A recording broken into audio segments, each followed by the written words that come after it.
Election കഴിഞ്ഞിട്ട് ആ പാവത്തിന് എന്തെങ്കിലും സംഭവിച്ചുകൊണ്ടുള്ളതായിരുന്നു. ഞാൻ ഉടനെ കിടക്കും പോയിട്ട് പൊളക്കും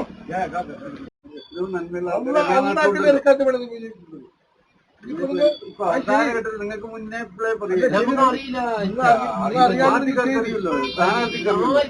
നിങ്ങളെ സ്ഥാനാർത്ഥി ആടുന്ന് കാണുമ്പോ നമുക്ക് അറിയില്ല. അപ്പൊ എല്ലാം കഴിഞ്ഞ് പിന്നെ ക്യാൻസലാക്കാൻ കയ്യാ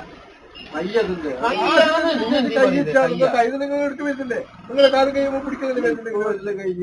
ഇപ്പൊ നിങ്ങൾക്ക് യാഥാർത്ഥ്യം മനസ്സിലായി. ഈ യാഥാർത്ഥ്യം മനസ്സിലായിട്ട് നിങ്ങൾക്ക് 2 വാക്ക് നിങ്ങളോട് കഴിയാൻ പോലും നമ്മ കൊണ്ടുകൊടുത്തില്ലേ? ഇപ്പല്ലോ ഇനി പോയിട്ട് നോട്ട് കൊടുക്കാം.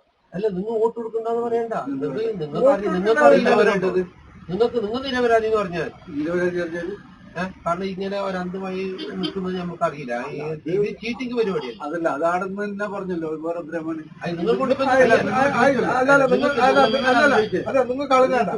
നിങ്ങൾ കഴിഞ്ഞാടാ നിങ്ങൾ ഈ നാട്ടിൽ പേരുണ്ട് മേൽപ്പുറം, ആ നാട്ടിൽ പേരുണ്ട് ചെമ്പിരിക്കെ, ഈ നാട്ടിൽ പേരുണ്ട് ചളിയക്കോട്, ആ നാട്ടിൽ പേരുണ്ട് കട്ടക്ക. ഞങ്ങളുടെ കളിനാടിന് വേറെ പേരില്ല. പിന്നെ ജന്മനായകൻ എന്നുള്ള പതിന് എന്തെന്ന് പതിന് പേര് അള്ളാക്ക് പൊരിച്ചിട്ട് അത് മാത്രമേ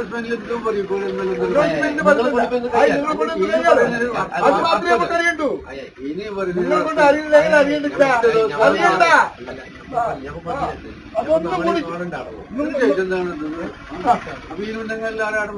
അതൊക്കെ എനിക്കാരുടെ രീതി മാറേ, എനിക്കാരുടെ രീതി വേറെ, എനിക്കാരുടെ രീതി ഇലക്ഷൻ കഴിയിട്ട് ആ പാവത്തിന് എന്തെങ്കിലും സംഭവിച്ചുകൊണ്ടുള്ളതായിരുന്നു. ഞാൻ ഉടനെ കിടക്കും പോയിട്ട് പൊളക്കും